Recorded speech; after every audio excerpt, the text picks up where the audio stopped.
Fala Nordex! Sejam bem-vindos a mais um podcast do Nordex, em que a gente fala sobre empreendedorismo, sobre inovação, sobre transformação digital, sobre oportunidades nesse ecossistema de investimento, de startups. Hoje nós estamos aqui com o Daniel Bichuete, CTO e fundador da Intellius. Intellius ou Intellijus? Nós nascemos como Intellius, mas as pessoas estão falando tanto Intellijus que vamos ter que estudar essa questão da nomenclatura. Então, estamos aqui com o Daniel Bichuete, CTO e fundador da Intellius/Intellijus, a decidir. E Daniel é um amigo, um convidado muito especial. Daniel é de formação acadêmica, ele passou pelo IFG, MBA, FGV, como expertise AI, LLM, NLP, e é engraçado porque isso é uma sopa de letrinhas. Quer explicar para a gente o que isso significa? Como eu trabalho que eu desenvolvi em startups europeias, como a Deepset, e num projeto RaceTech, e parcerias com o pessoal do Ray e outras startups, eu acabei desenvolvendo uma expertise grande na área de inteligência artificial, que é o AI, né? O AI é a inteligência artificial em inglês. O LLM são os modelos, em português a gente fala modelo fundacional, mas é o modelo em larga escala, né? Então eles são modelos muito grandes que têm uma capacidade cognitiva gigantesca, né? E já o NLP é processamento de linguagem natural, em português seria o PLN, que é você pegar o texto e extrair features, entender o texto. Por exemplo, você classificar, até a classificação semântica dele no português é um tipo de processamento. E, Daniel, você é um cara técnico, você se descreve como um nerd raiz. Como que você chegou na área jurídica? E, tão importante quanto isso, como que você conseguiu identificar desafios na área jurídica? Eu acho que, através de um conjunto de experiências pessoais durante minha vida, eu acabei me aproximando muito do direito e da justiça. E, com essa proximidade, eu acabei percebendo que existia uma dificuldade muito grande no acesso à justiça como um todo. A justiça como entidade, ela tenta solucionar problemas da sociedade, mas, ao mesmo tempo, ela tinha problemas próprios, muito difíceis de serem solucionados. E o tema do acesso à justiça ele é tão significativo que a gente tem uma ODS relativa a isso, né, na ONU. Então, a gente falou, cara, como que a gente vai transformar essa justiça? A gente vai solucionar um problema que todo mundo fala, né? Pô, a justiça é lenta, a justiça é ineficiente e muitas vezes ela é desigual. Como nós vamos transformar a justiça em eficiente e realmente democrática? E o projeto nasceu com esse intuito, da gente pegar e entregar uma justiça de verdade para todos. Tanto aumentando a produtividade do judiciário, quanto levando performance a enterprises, porque quando a gente para analisar, a justiça ela impacta em toda a cadeia de produção de um país, que passa até na produção econômica, por questão de litigância corporativa, no cidadão, por aspectos trabalhistas, às vezes pela incapacidade de pessoas acreditarem, terem fé na justiça, acreditarem que sua demanda vai ser atendida a tempo, elas não procuram. Então, elas têm seus direitos totalmente suplantados por essa desconfiança. Então, a gente nasceu com o intuito de espalhar o conhecimento para o cidadão, o conhecimento relativo a direitos, deveres e cidadania, e de levar performance e inteligência muito agregada e acessível, para as pessoas tomarem decisões mais assertivas e deixar essa sobrecarga que está todo o sistema, tentar aliviar um pouco, né? A gente hoje, no Brasil, ano passado foram 7 milhões de processos novos, 7 milhões de processos julgados, 9 milhões de processos novos e já existiam 86 milhões de processos pendentes de julgamentos. Então, como que o Poder Judiciário resolve isso? Como que os advogados conseguem atender todo mundo e levar a justiça para um poder que está totalmente sobrecarregado? É humanamente impossível. Então, nós trabalhamos para desenvolver a Lívia para que ela conseguisse auxiliar toda essa cadeia intelectual, auxílio na parte intelectual. Às vezes as perguntas perguntam, vocês são software de gestão? Não. A nossa produção é produção de conhecimento, produção intelectual. E se eu me lembro bem, eu já ouvi ministros dos tribunais superiores e o Conselho Nacional de Justiça falando que a justiça brasileira, em termos de número de processos julgados, é uma das mais eficientes do mundo, correto? Correto, ela é eficiente quando você parte para analisar números em porcentagem, números relativos. Por quê? Porque eles estão tão sobrecarregados que eles têm que fazer despacho em massa. Qual foi a solução do Poder Judiciário para resolver isso? Poxa, o CNJ, o Conselho Nacional de Justiça, criou um selo para os tribunais que conseguem atender certas demandas.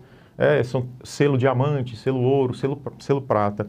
Isso foi uma forma de aumentar a performance do servidor público, do Poder Judiciário em si, toda a máquina do Poder Judiciário.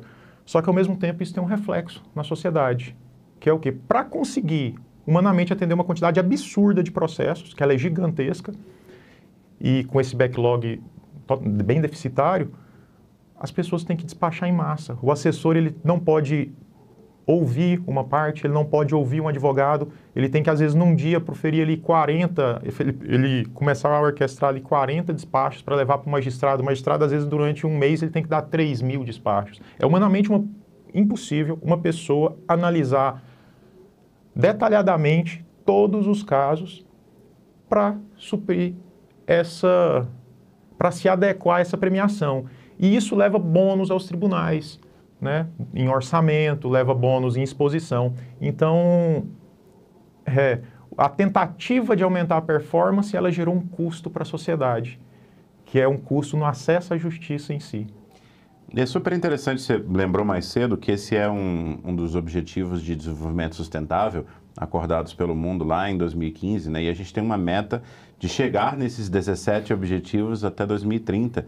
E se não me falha a memória, esse é um dos temas que andou lateralmente ou até que caiu no mundo, né? O acesso à justiça como indicador. Ele se quebra, e depois vocês buscam lá no site da ONU, eu acho que é o 16, o ODS 16, é isso mesmo? ODS 16. E ele tem uma subdivisão entre diversos subitens que são importantes. Então, quantas pessoas estão na cadeia respondendo quer dizer, que não chegaram a ser condenadas, tem algumas outras questões de celeridade de processo, etc. E é interessante a gente ver, depois fica o convite aí para o nosso ouvinte fazer uma pesquisa sobre como está esse índice no mundo e particularmente no Brasil. E Daniel, eu queria te perguntar, como lidar com tantos conteúdos e dados, às vezes, não verídicos, gerados por inteligência artificial, e aí o pessoal fala muito em alucinação, né? E o impacto negativo que isso pode ter para as pessoas, para a sociedade, para os negócios? Eu acho que esse é um dos temas mais importantes quando a gente fala em como nos comportar com esse mundo novo que está sendo criado com a IA permeada em todo o ecossistema, vamos dizer assim, né? Em toda a cadeia de produção, toda a linha de negócio. Existe um problema muito sério que acontece, que hoje as pessoas, quando a gente fala em IA, normalmente a gente está se referindo popularmente à IA generativa.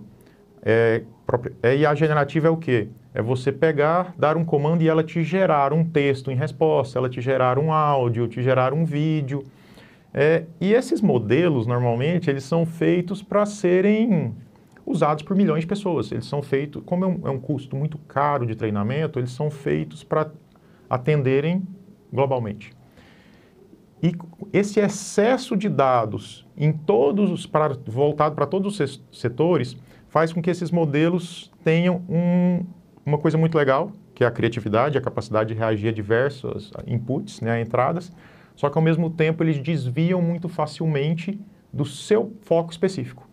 Então, eu brinco, ele começa num assunto e ele sai para o outro. Isso é natural, normal, para modelos tão grandes e generalistas. E para se evitar isso, você tem algumas técnicas para poder, né, conseguir evitar, que é o quê? Você pode, uma que não é bem uma técnica, mas é você usar modelos especializados e menores, que é uma tendência que está aparecendo em algumas pesquisas em Stanford e Berkeley, que é o quê? Ao invés da gente pegar um modelo de 1 trilhão de parâmetros, como o GPT-4, ou agora, que é o Omni, você pega modelos que são grandes também, de 70, 90, 100 e poucos bilhões de parâmetros, mas que são especializados para uma área do conhecimento específica. Quando você faz isso, você diminui probabilidades de alucinação para outras áreas. Mas você ainda tem que usar técnicas de filtragem, porque o conteúdo de IA, ele tem que ser sempre revisado, idealmente. Mas ele precisa ser revisado sempre por um humano? Não necessariamente. Existe como você, igual nós fazemos hoje na Intellius, que é o quê? Você consegue desenvolver fluxos que analisam a saída de um modelo gigante desse para confirmar que aquela saída ela não contém uma alucinação, que ela está fundada em dados reais, em dados existentes. Aí você usa outras técnicas de NLP, você usa outras ferramentas para fazer isso. E só depois você exibe. Hoje acontece o uso, todo mundo quer usar a API da OpenAI e espalha um monte de aplicativos. Isso teve reflexos teve um magistrado, né, no Sul, ou o assessor dele, que depois foi o que foi noticiado, que acabou fazendo uso e ocorreu um problema na peça. Você teve peças esses dias que foram para o STJ e no meio da peça tinha um parágrafo que não tinha nada a ver nem com a causa em questão. Você tem nos Estados Unidos jurisprudências inexistentes citadas e com a fundamentação tão completa que ninguém havia percebido. Foi lá numa parte avançada do processo, quando o magistrado foi fazer uma checagem para expandir conhecimento, ele falou, de onde veio isso? E quando foi descobrir, o advogado tinha usado o ChatGPT e tinha acreditado. Ele não checou porque, às vezes, a informação que o modelo te retorna, ela vem num tom de tal autoridade que você acredita. Então, a gente tem que evitar isso. E uma das preocupações também que a gente fala sobre... Quando a gente fala só em alucinação, é um ponto importante do uso prático, principalmente em áreas como finanças, saúde, direito, política, quando a gente vai usar, por exemplo, modelos para ajudar em políticas públicas e outros fatos. Então, ali, o meu ponto de vista é que ali deveriam atuar apenas modelos especializados e se evitar modelos maiores assim. Por quê? Para que você evite que quem esteja fazendo uso deles cometa um erro técnico de não supervisionar, não filtrar, e causar danos que às vezes são irreparáveis, né? E nesse segmento os danos muitas vezes são muito, muito grandes e você não tem tempo de reação. Existe um outro ponto que é muito importante, que é o quê? É o mau uso de IA, que é aí onde a gente parte do conceito de alucinação para o que é fazer o modelo errar propositalmente, mas errar em que ponto de vista? Do ponto de vista moral ou ético também, que é você pegar modelo e fazer com que ele crie vídeos fakes, vídeos inexistentes, com que eles... Igual, ontem eu fiquei sabendo de um caso sobre uma questão que está até num comitê, numa questão de ética, no comitê de ética, são dados falsos. Um modelo foi usado para gerar vídeos inexistentes adaptados. E, poxa, então a gente tem que desenvolver, eu sou muito a favor de você, quando você fala em produção textual, em produção de vídeo, produção de imagem, para que se evite, porque quando você hoje gera um dado, a velocidade do mundo está tão interconectado, que foi com o avanço de internet começou, aí celular e internet, aí os celulares potentes, onde a internet e o celular e a nossa vida pessoal estão ali naquele momento. Então hoje, antigamente, você tinha jornais, as notícias iam se espalhando gradualmente, normalmente passavam profissionais altamente qualificados, profissionais que já tinham passado por universidade, sabe? E hoje não, hoje você tem um mundo meio tiktokizado, que todo mundo ali está na rede social, espalha o que houve antes de checar, e aquilo ali aquilo já vem como se fosse pré-validado. Então você assume tudo que você recebe como uma pré-verdade. E a maioria das pessoas não checam. Então eu acredito que para que se evite isso, deve ser coordenado entre as empresas meios de você fazer flags que você embute em imagens, em vídeos e áudios principalmente.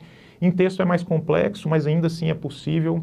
Eu acho que hoje, com a condição tecnológica que a gente tem em texto, o custo seria muito grande, né? Mas para os outros é fácil, porque você tem imagens muito grandes, você consegue colocar marcas d'água que são invisíveis, tanto no áudio quanto na imagem e no vídeo. E aquilo ali ajuda demais, porque, poxa, se você desenvolve uma ferramenta, um site aberto de checagem, se aquilo foi feito por IA ou não, poxa, a pessoa viu um vídeo, ela pede você pegar o vídeo e subir lá e, isso aqui é IA. Não, não é verdade. Ou qualquer pessoa do serviço público, magistrado, alguém faça isso. E isso eu considero um caminho que seria o ideal. Porém, a gente está brigando como vai fazer isso E qual a penalidade para quem vai fazer isso? Qual a penalidade para as empresas que desenvolvem? Ao invés de estar focando em a penalidade para quem usa, para quem espalha e, naturalmente, sem tentar entrar numa parceria. Setor público, setor privado, vamos desenvolver essa técnica de flagagem e vamos manter um site oficial aberto. Perfeito. Porque não tem como você exigir que a empresa controle todas as saídas de modelos desse para todos os seus clientes. Naturalmente, você consegue fazer alguns flags ali. Só que se você jogar toda a carga exclusivamente na empresa, ela não vai conseguir se desenvolver. Aí nós vamos entrar num limbo que é o quê? Outras empresas pelo mundo vão estar se desenvolvendo, avançando, enquanto a gente aqui está correndo atrás do rabo, sabe? Em círculos. Você falou sobre a alucinação, que é quando o modelo erra, e você falou sobre o mau uso, que é quando as pessoas intencionalmente fazem alguma coisa que não deveriam fazer por qualquer razão que seja. E de 2019, os últimos 5 anos, para cá, a gente tem visto o desenvolvimento de muitas, se não políticas públicas ou regulamentações per se, mas muitas tentativas de governos mundo afora de tentar regulamentar o uso da IA. Aqui no Brasil, a gente tem a EBI, a Estratégia Brasileira da IA, a gente tem o PBI, o Plano Brasileiro da IA, a gente tem decisões recentes e orientações do TSE, do Tribunal Superior Eleitoral, e a gente tem projetos em discussão no Congresso Nacional, como o 2338. Especificamente sobre esse último, você entende que o 2338 vai ajudar a resolver alguns desses problemas que você levanta, ou você entende que ele talvez não seja o caminho ideal para resolver esses dois problemas, né? Quando a máquina erra e quando o humano coloca ela para errar de propósito? Eu tenho críticas contundentes ao 2338, aquele PL, porque eu não gosto e não acredito na forma que AI foi regulada na União Europeia. Inclusive, acho que muitos dos países europeus que são considerados os maiores, eles não concordavam, acabaram no fim concordando porque acho que a Alemanha fez pressão, a Itália fez pressão,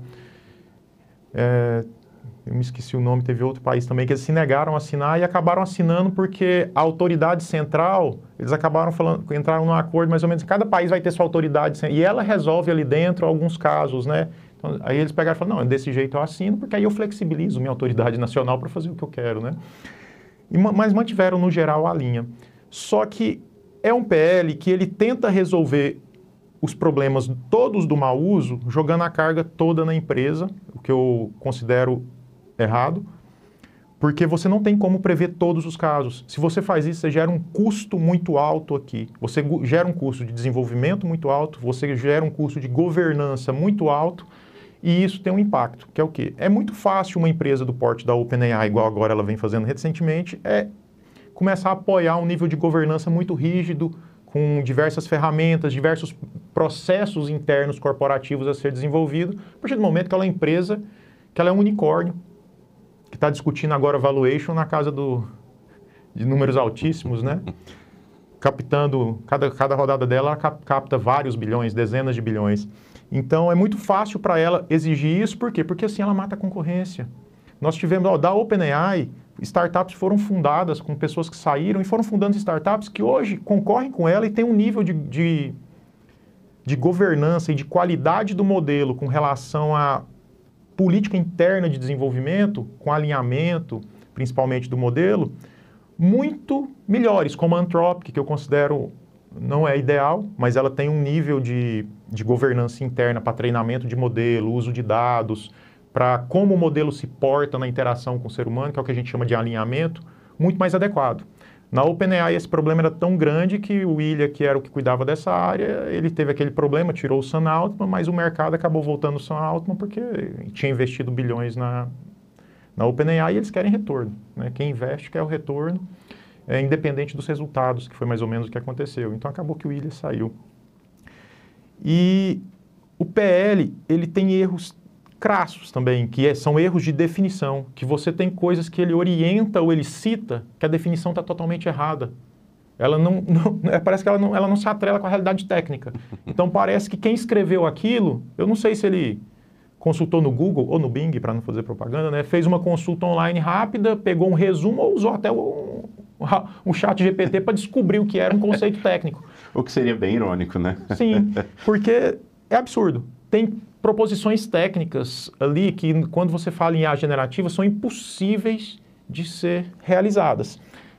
Aí a pessoa fala, mas isso pode ser entendido de outra maneira, que é um exemplo, a empresa ter a obrigação de identificar a preditibilidade total daquilo. Então, seria mais ou menos eu falar assim, você perguntou isso para o modelo respondeu desse jeito, porque aconteceu isso, você fazer a trilha completa da preditibilidade. Mas em IA generativa você não consegue, nós estamos falando de um modelo gigante, que funciona mais ou menos, uma analogia como o nosso cérebro. A gente já tinha redes neurais antes, mas esses são modelos muito grandes. E você não consegue. Tanto que quando você faz uma mesma pergunta repetida para um modelo, aquela resposta ela nunca é igual. Você consegue, às vezes, forçá-lo de algumas maneiras a sempre dar a resposta igual, mas aí é porque você está meio que... você o trava ali, só que você limita algumas capacidades dele. Então, nunca é igual. Não tem como. Se falar para eu fazer isso, cara, seria igual falar que eu vou jogar uma gotinha de água ali no Rio Araguaia, estamos em Goiás, né? Vou jogar uma gotinha ali no Rio Araguaia e eu quero daqui 4 quilômetros que eu pegue a gotinha de volta. Eu não consigo, não tem como, é inviável. E ao mesmo tempo, eu acho que você tinha que deixar as proibições, que é o mau uso da IA, você tinha que pegar e fazer igual fizeram com o Código Penal, fizeram atualizações e foram introduzindo a parte de invasão de dispositivo informático, né? Eles deveriam pegar, então, e verificar ou criar-se uma jurisprudência ou usar artigos já existentes. Isso é um processo que deveria ser um processo conduzido dentro da Câmara para que fosse analisado, e preferência com participação de juristas da área penal e técnicos também, para falar, olha, esse artigo agora vai punir quem fizer o uso de IA dessa maneira, ou usar dispositivo informático para, às vezes, até uma punição maior para o dano de calúnia, difamação e etc. Pô, se fizer uso de IA, a pena será aumentada em tantos %. Esse é um caminho legal, porque aí você está punindo quem está usando para fazer o erro. Você não está punindo a empresa que criou uma ferramenta, que aquela ferramenta, ao mesmo tempo que ela pode estar salvando a vida, pode estar aumentando a produtividade do governo em 40%, 70%, 200%, 300%. Aquela ferramenta ali que está possibilitando inclusão financeira, inclusão social, aquela ferramenta tenha que arcar sozinha com esse custo porque tem uma pessoa que está errando. Seria mais ou menos eu falar assim, olha, vamos parar todo mundo de fabricar arma, não se venda arma mais no mundo, porque alguém pode dar um tiro em alguém. Nós não vamos mais nem fabricar violão, porque você é um músico, né? Não vamos fabricar violão mais, por quê? Porque em uma cidade X alguém pegou um violão e matou, bateu na cabeça de alguém e matou. Não fabrique-se mais o violão. Então não existe fundamento técnico. Vamos fabricar violão agora de isopor, para que se alguém usar para bater na cabeça de alguém, ele se desfaça. São absurdos que às vezes eles são causados, que eu acho que é um problema no nosso processo de produção de leis, que é o que? A falta de pessoas técnicas de verdade. Muitas vezes quem está dentro ali do processo de construção, o político ele é importante para organizar esse processo, mas eu acho que muitas vezes faltam assessores qualificados que venham do meio acadêmico e que venham da camada de negócios para o quê? Para poder explicar para ele como funciona, para poder fazer um relatório fundamentado. Muitas vezes fala, mas nós fazemos as comissões, convidamos alguns técnicos. Cara, mas essa semana agora lá na comissão de AI tinha pessoas lá que não vou citar o nome fazendo comentários como especialistas, mas que há poucos dias atrás eu debati com ele num grupo porque estava falando baboseira, besteira técnica. Então, e esse tipo de pessoa é a pessoa que está sentada lá para dar conselho para o político que não entende nada. Então ele ouve de alguém que acha que sabe e tem um tom de autoridade, ele assume aquilo como verdade. Então, acho que a gente tem que repensar a maneira como a gente cria política pública no Brasil, no geral. Política, como a gente cria leis, como a gente faz política pública. Chamar especialistas, chamar setor privado, chamar academia. No futuro, e aí eu estou até brincando com o comentário que você fez, que essencialmente você falou, às vezes a gente escuta a IA com tom de autoridade e acredita. E aí você falou, mas às vezes a gente também escuta humanos com tom de autoridade e acredita e pode estar alucinando ou não, né? No futuro, tem espaço para a IA aconselhar a política pública? Eu acredito firmemente nisso, e eu acredito, inclusive, que a partir do ano que vem você vai poder usar a Lívia, nossos modelos, para esse tipo de auxílio. Que quando a gente fala de IA, não só generativa, igual o ChatGPT, Nós podemos fazer cruzamento de diversas áreas, que é usar análise preditiva, você usa o conceito de NLP e de Machine Learning ali, que é análise é para você fazer prever dados. O humano hoje, por exemplo, você vai fazer uma política pública, aí você pega uns dados, aleatoriamente, vou tentar fazer uma analogia. Você pega, espera a pesquisa do IBGE ficar pronta esse ano para coletar alguns dados, e depois eu vou cruzar com um banco de dados interno nosso aqui, e isso é feito por vários especialistas, né? E a partir desse momento, alguém vai começar a fazer relatórios que vão ficar prontos daqui 2 anos. O relatório chega na mão do político, que aquele dado já está desatualizado. E muitas vezes chega o dado sem muito tratamento. É mais ou menos assim, chega dado muito bruto, ele não entende nada daquilo, ele pega e tem que passar para alguém que entenda. Aquela pessoa, muitas vezes ela não entende também direito, mas retorna um resultado. E aquele resultado, ele está desqualificado, mas com um carimbo de qualidade. E isso gera uma política pública, mas é uma política pública. Poxa, como que você faz uma política pública com dados desatualizados? Principalmente no Brasil, que a gente faz política pública para ciclos, né? Ciclo de eleição. Normalmente, assim, eu tenho uma política pública que vai durar até a próxima eleição municipal. Não, essa agora ela vai para a eleição governadores, presidencial. Então, aqui não se pensa em falar, não, olha, vamos fazer uma comissão aqui no Congresso, vamos começar a traçar linhas gerais de política pública para 50 anos, para 40, para 30, para 20, e que elas estão alinhadas e puxando, e onde essas políticas públicas mais novas também, né, ou para prover, a gente pode pegar os dados que estão sendo, a IA consegue processar terabytes de dados em pouquíssimo tempo. Então, eu consigo entender todo o dado que o governo tem dado total, saúde, justiça, etc. Por que a gente não passa a cruzar esses dados e usar a inteligência artificial para processar isso em tempo real, que é viável, praticamente, né? Vamos falar assim, tempo real, em segundos não, mas vamos falar em minutos, em horas. A gente consegue ficar sempre processando e gerando números. Então, por exemplo, eu instituí um programa especial no interior do Nordeste para testar uma política pública, para ver se eu conseguiria... Aí eu passo a analisar os resultados, os dados coletados. Você conseguiria tendo uma integração, em poucos meses você saberia se aquele programa está começando a dar certo, se ele está dando, você tem que fazer ajustes, se não tem. E a própria IA pode sugerir esses dados, fazer balanceamento, sugerir onde pode ser corrigido com base em outros dados que ela viu, em outro local, em outro sistema do governo. Então, e isso poderia falar, então esse programa aqui funciona ou não, então agora a gente vai ampliá-lo, vamos fazer um programa um macro programa para o Brasil inteiro, ou vamos introduzir esse programa nosso escopo de 10 anos, né, para fazer um planejamento para implementação completa, e a gente continua interagindo. Então, a interação com dados é igual. Toda empresa hoje faz isso, né? Idealmente faz, que é o quê? Big Data interno.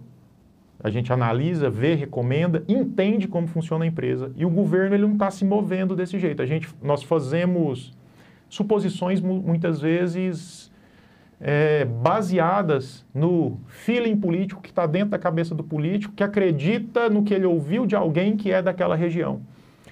Então, eu acho que a IA ela pode e deveria começar a ser usada constantemente e de maneira muito abrangente na política, para que a gente profissionalize a política no aspecto de dados, de geração de dados, para a gente informar o político, para a gente entregar no colo dele tudo.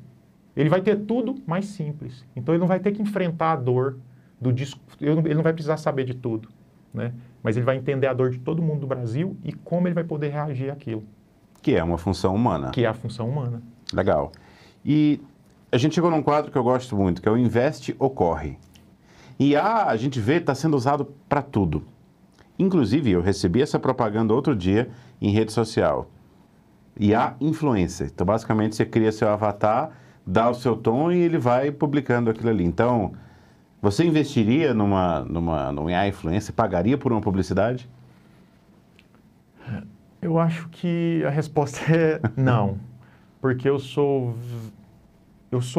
contra esse nível de mecanização e esse funcionamento que as redes sociais assumiram hoje em dia. E aí a gente tem 2 princípios sendo violados que eu acho, que é o quê? O AI Influencer, poxa, ele é legal para a marca? Mas eu acho que a partir do momento que todo mundo usa aquele AI influencer ali, uma criação, você está desumanizando sua própria marca na conversa com o público. Então, naquele momento, você perde um pouco de contato. Então, é como se a marca ficasse distante da pessoa que está ali. E eu acho que é o contrário. Eu acho que no mundo que tudo está sendo... A IA está assumindo todos os pontos, a diferença está no humano. A diferença está na pessoa, está no contato. Então, eu não acredito. E eu acho ainda que o que é bacana do AI Influencer, do ponto de vista comercial para muita gente, é porque, poxa, eu consigo fazer publicidade um monte.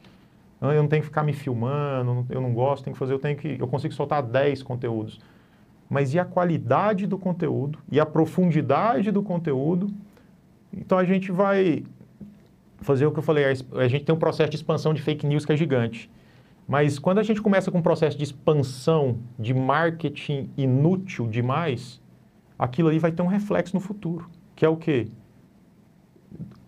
Pode ser qualquer um dos dois, ou os dois, dependendo. As pessoas com nível de intelectualidade maior, de estudo, né, naquele momento, e de reflexão, elas vão pegar, olhar para aquilo, elas nem vão ver a publicidade, elas vão perder a paixão pela publicidade, elas vão perder o gosto. Elas não vão acreditar mais no que elas estão vendo.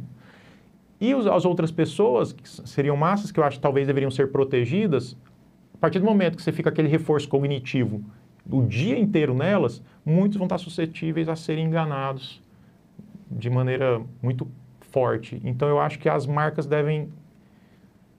A gente pode usar IA para fazer atendimento de chat, de atendimento inicial, para dar agilidade, para você não ter que pôr a pessoa na lista de espera. Mas se a pessoa quiser falar com o ser humano, transfira para que ele faça isso. Se às vezes a própria IA entender que aquela pessoa ela seria melhor atendida, isso dá para fazer, melhor atendida por um humano, transfira para ele. Não retire a humanidade total do contato com o seu cliente. Essa questão da humanidade é um ponto importante e, aliás, eu já vou usar isso como gancho para a gente falar da nossa próxima sessão, que é do Papo de Impacto.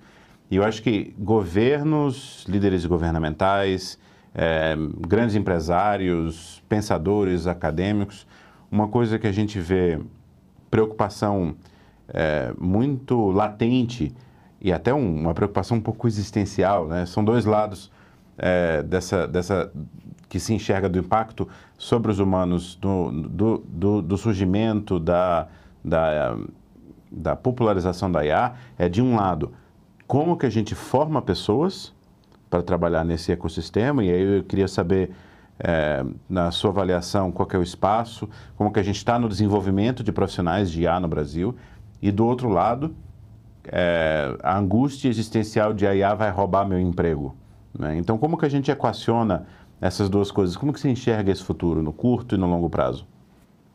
Olha, no curto prazo, eu diria que a IA ela não vai roubar o emprego de ninguém de maneira, numa análise até dura da própria frase. No longo prazo, depois eu volto explicando, no longo prazo a gente já tem um problema que é o quê? A IA vai causar readequação da cadeia de produção dos postos de trabalho. Com relação ao curto, por mais que exista o buzz e a mídia adore e algumas empresas tentem passar essa ideia, como a própria OpenAI, um nível de inteligência próximo ao humano, no aspecto completo, ele está muito longe de ser atingido. Pesquisadores bem sérios, hoje, como o Ian LeCun e outros, entendem, até o Andrew Ng da Coursera e da Deep Learning AI, que é um dos pioneiros em Machine Learning no mundo, dezenas entendem que uma superinteligência, ela está, no mínimo, os mais otimistas em torno de 20 anos e alguns em décadas, classificam. Que hoje o que a gente tem é uma simulação. Na realidade, a IA ela não pensa. A IA ela cruza dados, analisa com dados históricos que ela viu no passado, isso através de matrizes, né, e funcionamento matemático, mas ela pega esses dados históricos e gera um documento com base em sequências que ela já viu em algum momento do treinamento dela ou em um documento que você mandou. Então, ela não tem a nossa capacidade criativa, ela não tem a nossa capacidade, muitas vezes, de julgamento moral ou ético. E é aí que mora a diferença do ser humano para o futuro, que é o quê? A partir do momento que a máquina começa a assumir as tarefas repetitivas, que exigem um grau de reflexão menor,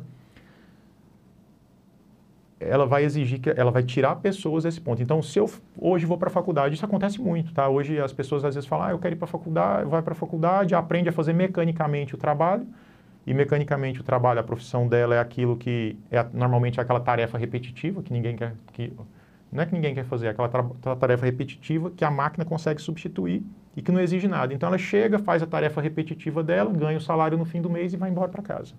E ela está satisfeita com aquilo. Por quê? Porque não exige que ela pratique um momento de reflexão, porque a gente é desestimulado durante toda a nossa vida acadêmica através das próprias matérias e da forma que é organizada, até como a forma como o vestibular é organizado hoje, a gente é desestimulado a refletir sobre o que a gente está aprendendo. A gente é ensinado a decorar para acertar, para tirar nota alta na prova. Só que isso aí faz. Por exemplo, você tem modelos hoje que já passam no AB, diretamente, na primeira tentativa. E a maioria de quem presta a prova do AB não passa. Já teve até um que passou na prova do ITA também. Na prova do ITA também, justamente, na prova do ITA. Então, você tem que ensinar as pessoas a aprender novamente. Você tem que ensinar as pessoas, quando ali no ensino médio, no fundamental, no médio e no acadêmico, você tem que, a partir de hoje, os governos têm que começar a ensinar as pessoas a quê? A aprenderem a aprender de verdade, que é o quê? Ver uma matéria, refletir sobre ela, analisar, ter pensamento crítico sobre aquilo. Por quê? Porque lá na frente, a hora que ela for para o mercado de trabalho, aquela tarefa repetitiva e burocrática, ela vai chegar toda mastigada por um IA. Se eu só sei fazer a parte burocrática e repetitiva, qual a minha utilidade para uma empresa, para um governo, ou a minha utilidade profissional e minha capacidade de produção para a sociedade? Nada. Tudo que eu faço, uma máquina faz igual, mas não porque ela tem seu nível humano, mas porque você se reduziu como ser humano na sua capacidade de produção, né? Você virou um meca humano, vamos dizer assim, mecânico, né? A gente brinca com meca humano, não com parte metalizada, mas, cara, a sua cabeça ela só faz ali aquela onda. Mas, em começar a introduzir também, durante as faculdades, para todo profissional, para o médico, para o advogado, para o administrador, para o contador, matérias que o incentivem e que dê introdução de como usar as ferramentas de IA para aumentar a sua produtividade. Então, você ensinando ele a pensar de maneira crítica, reflexiva sobre o assunto, e você ensinando a usar as ferramentas de IA, você está preparando o profissional do futuro hoje. Porque é onde o ser humano vai. A gente acredita que o advogado, propriamente, daqui a alguns anos, talvez 5, 6, ele vai estar totalmente no nível em que ele vai estar exercendo, que a gente fala que o direito é uma ciência humana, ele vai estar exercendo essa parte da ciência humana, que é o quê? É o contato com o cliente, é a conversa, às vezes, para ver se... Tanto para a parte comercial, quanto para a parte de assistência pessoal, e conversando, podendo ir, fazer um despacho com o magistrado, podendo deixar de trabalhar em massa, né? Que às vezes hoje tem advogado que fala, cara, eu trabalho 12 horas por dia para conseguir atender todos os meus clientes, porque eu preciso ganhar uma renda X para sobreviver nesse mundo do jeito que está, né? Então ele vai poder produzir mais em menos tempo e escolher se ele quer continuar produzindo, porque tem os que são apaixonados por trabalho, igual eu, e tem os que vão querer falar, não, vou trabalhar 6 horas ou 5 e vou deixar o resto, eu vou dedicar a família, eu vou fazer academia, eu vou cuidar da minha vida mental e profissional. Então, esse é o ponto de decisão do futuro. E hoje no Brasil, eu vejo que isso está sendo pouco incentivado, mas em contrapartida a gente tem universidades hoje, como a Universidade Federal daqui, com sede de excelência, e outras como a Unicamp e USP, mas principalmente a daqui, que inclusive abriu um bacharelado em inteligência artificial, que elas estão formando os profissionais que são os que vão criar esse mundo novo, que são os profissionais que vão ser a base da criação tecnológica, tá? Não política, que a gente precisa de uma classe política muito bem educada para que oriente certo, né? Para que o nosso país também não se feche demais para a revolução que está acontecendo e aconteça o mesmo erro que aconteceu com a parte de semicondutor, que foi falado ontem, né, no evento, com a parte também automotiva, que é o que a gente se fecha demais com medo da mudança e a gente não deixa as startups desenvolverem, a gente não cria um ecossistema nacional. Aí o que nós vamos fazer? A gente vai virar consumidor de uma corporação internacional e dependente político. Por quê? O órgão de defesa nacional da Austrália, o RAND, ele tem um paper desse ano que é muito comentado em grupos técnicos, que é o quê? ele diz que a IA, ela não é, como alguns falam, um hype. A IA é uma força geopolítica que já está começando a se mover e no futuro ela será mais importante que o petróleo, hoje. Petróleo e alimento. Por quê? Porque você vai aplicá-la na sua sociedade inteira. Se você depende de outro país para isso, você tem dependência total. Qualquer coisa que ele queira fazer você se ajoelhar para obter acesso a esse tipo de tecnologia, você vai ter que fazer. Quem não fizer, ele vai estar no estágio de subúrbio, ele não vai ter capacidade produtiva para concorrer naturalmente. Ele pode ali se fechar totalmente e viver num mundo fechado, né? Talvez na Alice, ali isolado do mundo, mas não vai conseguir muito tempo. Só um parêntese interessante que eu cito porque o Brasil acha que, pô, se eu vou me fechar, eu tenho meu agronegócio para solucionar esse problema, eu tenho algumas indústrias internas.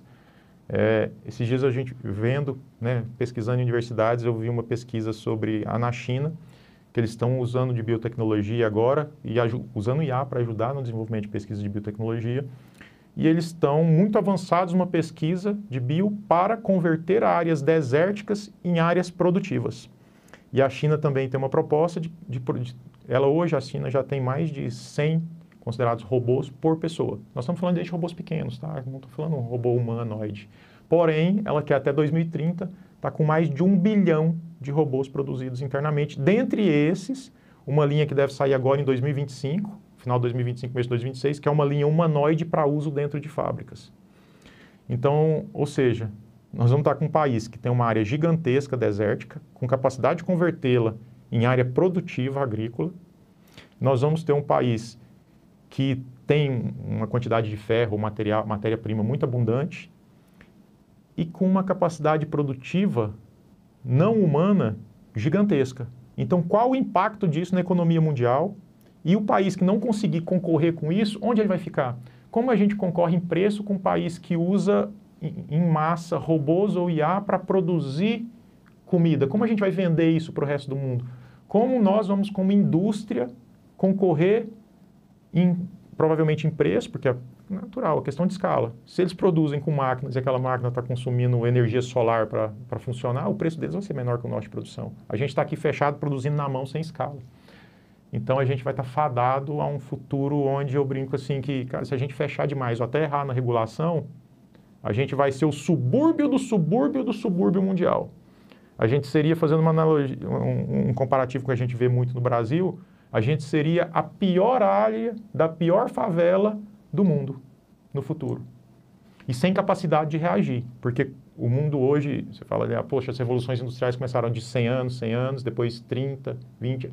Essa última que alguns classificam como a quinta revolução industrial acontecendo agora, alguns não aceitam, os mais conservadores, mas várias universidades europeias e americanas já classificam que nós já começamos a quinta revolução industrial e alguns falam que ela não tem fim, que ela é a última grande revolução industrial. Por quê? Porque é esse período de integração homem-máquina no sentido de a gente passou pelo trabalho conjunto, agora é integração total, não no sentido de homem-máquina biônico, que também pode acontecer, mas no sentido da integração total da máquina na cadeia produtiva. Então, essa revolução agora, da quarta para agora, que todo mundo fala assim, já deve ter ouvido indústria 4.0 e tudo ali, mais ou menos a época que começou a quarta revolução. Foram, acho que, menos de 10 anos. Então, o tempo de reação de um país para ele entre pegar a onda da quarta revolução industrial e começar na quinta, quem demorou a entrar aqui, imagine como ele vai conseguir entrar aqui sem capacidade produtiva. Não existe possibilidade, não existe. E a gente tem que continuar esse incentivo de formação, que aqui que em Goiás é muito bem feito, está sendo muito bem feito, inclusive tem profissionais altamente gabaritados, está incentivando a criação de startups, tem CITs sendo fundados para incentivar startups. Eu vi esses dias que eles estão querendo, fomos até convidados agora em Intelligence para fazer parte de um programa de membership que eles vão inaugurar agora, seremos um dos primeiros, nós seremos o segundo membro, provavelmente. Então, ali está formando muito bom profissional, muito mesmo. E o nível de investimento aqui está maior que outras universidades do país, a nível de que quando a Meta vai lançar um modelo, a Meta é uma referência hoje em modelos open source, ou open weight, como alguns gostam de falar, ela vai lançar, ela já convida os professores daqui e os coordenadores, para que eles estejam lá antecipadamente para se inteirar. A NVIDIA tem acordos com a universidade para prover dispositivo computacional, que são muito caros, a custos extremamente reduzidos. Então, eu acho que esse modelo que vem sendo adotado aqui, de parceria entre grandes empresas, universidade, o Sistema S está também fazendo parte, e o fomento a startups e ao empreendedorismo também, ele tinha que se espalhar mais pelo Brasil. E me deixou feliz que foi acho que anteontem a Microsoft anunciou a aplicação de 14 bilhões aqui no país para a construção de data centers de cloud e AI. E isso é algo que eu falo há dezenas de tempo, que o governo ele tem que se movimentar para trazer esse tipo de data center para o país, porque ali é onde vai ser treinado e criado os modelos. E tem um custo muito elevado. A partir do momento que uma empresa investe, você dá condições econômicas para elas, para que ela invista no país construindo, ela não vai simplesmente virar as costas, fechar uma fábrica e sair ou mudar de estado. E isso é algo de valor agregado muito grande. Por quê? Porque esse data center vai precisar de profissionais altamente qualificados para trabalhar nele. Eles não vão trazer profissionais altamente qualificados de outro país para operar ali. Se você tem a mão de obra aqui, altamente qualificada, inclusive, que vai para fora. A gente tem dezenas de desenvolvedores brasileiros hoje que tanto foram para os Estados Unidos trabalhar nas grandes, quanto outros que estão na Europa, e muitos que ainda moram aqui e trabalham para grandes empresas fora ou startups. Os melhores desenvolvedores que eu conheço em qualidade hoje, tirando os que estão dentro da universidade ainda, mas que já saíram e foram para o mercado, os melhores eles estão trabalhando remotamente para companhias de fora. A pergunta é por quê, né?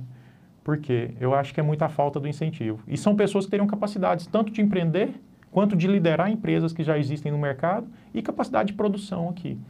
Então, acho que tem que ser repensado isso com uma política pública adequada. Eu acho que se o governo tivesse os dados de que as melhores mentes estão ou são exportadas totalmente, que eles já sabem algumas, mas eles só param para pensar na parte de vamos exportar nossos PhDs. Cara, eu vejo uma dificuldade muito grande na maioria dos PhDs que eu conheço, que eles têm dificuldade em criar pesquisa para o mercado. Enquanto essa geração mais nova que está vindo agora, que muitas vezes não escolhe o meio acadêmico para continuar, ela tem uma capacidade de gerar valor com a tecnologia muito grande. E naturalmente ela é assediada cedo, e as empresas internacionais e outras que valorizam muito mais o que você pode fazer e o seu expertise de verdade do que uma tag no seu currículo, diferente de algumas daqui, elas enxergam uma excelente oportunidade. Agora a gente chega, Daniel, numa sessão de rapid fire, de segue ou bloqueia. Então, respostas curtas, se quiser a gente volta depois para você explicar. Mas segue ou bloqueia? Gemini. Modelo LLM razoável de uso generalista adequado. Então segue. Segue. Segue ou bloqueia? Mark Zuckerberg. Segue, está sendo um grande impulsionador de AI como uma ferramenta open source, sem usar a máquina que é o Facebook, que é a Meta, né? Sem usar a máquina para travar tudo. Segue ou bloqueia? Sam Altman. Bloqueia. Quer explicar esse? Quero. Olha, Sam Altman ele é um grande empreendedor e um grande investidor serial. E também é o grande culpado do caminho que a OpenAI seguiu de alguns anos para cá, e que isso já passou por várias críticas, inclusive o Conselho havia afastado ano passado por conta das decisões dele em priorizar produto e entrega de mercado e lucro financeiro em cima do cuidado com alinhamento, que eu falei que a Anthropic faz muito bem, e cuidados extras no desenvolvimento que você tem que ter, que favorece, inclusive, no seguinte aspecto, evitar que as pessoas façam mau uso. Você não consegue bloquear totalmente, mas você consegue ter certos cuidados para minimizar essa perda. E ele quer ganhar dinheiro. Ele quer lucrar com a companhia pressionado pelos investidores e não pressionado pelos investidores, e colaborando com os investidores para que eles pressionem o conselho e a própria OpenAI. E não é à toa que o William saiu, que era uma pessoa super preocupada com alinhamento. Eu considero ele até um pouquinho preocupado demais, mas deve-se ter preocupação com alinhamento de modelos. O Greg saiu pedindo um ano sabático recentemente, que era um dos que moviam a parte tecnológica de back-end ali da OpenAI, um dos gênios da programação de lá.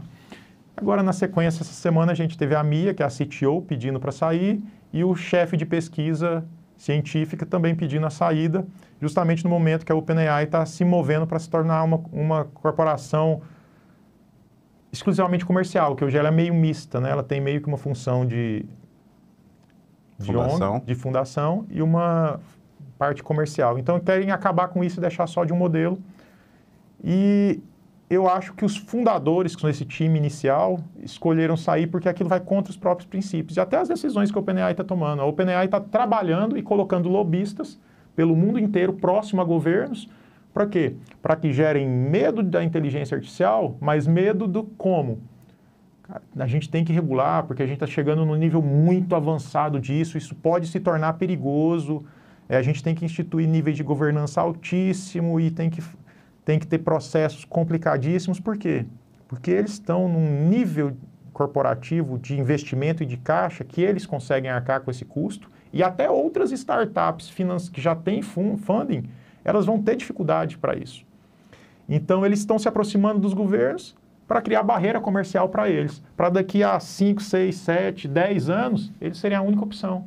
A partir do momento que você é a única opção, você criou monopólio. Então, aí o próprio governo que está ajudando a criar isso, aí ele vai ter que se ajoelhar para o monopólio que ele ajudou a fomentar. Eu até me lembro, aliás, duas coisas. Uma é que saiu um relatório do TCU, Tribunal de Contas da União, falando sobre os riscos de regular mal a inteligência artificial e a possível criação de monopólios é um dos pontos que eles levantam nesse relatório. Não sei se você já tinha visto. E o outro que me lembrou é que, algum tempo atrás, teve uma carta que vários pesquisadores, investidores, especialistas escreveram pedindo: vamos dar uma pausa de 6 meses na IA para a gente entender essas coisas todas. E teve gente que assinou essa carta e que no meio desses 6 meses estava levantando recursos para a sua própria startup de inteligência artificial, o que parece meio curioso. E aí, Daniel, chegando aqui para o final do nosso papo, eu agradeço muito a sua participação e, assim, para inspirar os nossos ouvintes, os nossos espectadores, você indica um livro, um filme, uma série, um documentário, alguma coisa que, assim, te impactou, que influenciou bastante sua vida ou sua carreira? Olha, eu acho que eu passei por diversos livros, ganhei livros fenomenais do meu tio, que é falecido, ganhei também... Escolher um livro é difícil, mas eu diria que um livro que influenciou muito o momento atual da minha vida seria Em Busca de Sentido, de Viktor Frankl. Livro sensacional. Eu endosso a recomendação. Fica aí, caro ouvinte, a dica para vocês. E, Daniel, mais uma vez, agradeço super a sua participação. Eu que agradeço, Fio, a oportunidade de estar presente aqui e participar desse projeto que eu vi nascer na primeira edição do Nordex. Eu acho que ele tem muito a agregar a todos do país que estão presentes, principalmente em regiões, não só, mas principalmente em regiões que são pouco visualizadas pelos grandes centros econômicos. Obrigado. Fica o convite para o nosso público para continuar seguindo aqui o nosso podcast. Daniel, a gente pode divulgar a Intellius/Intellijus nas nossas redes sociais aqui, a sua rede social também. Sigam o Nordex e queria deixar com vocês a nossa frase final. Fala Nordex, o podcast que conecta você ao futuro dos negócios e da inovação. Até a próxima.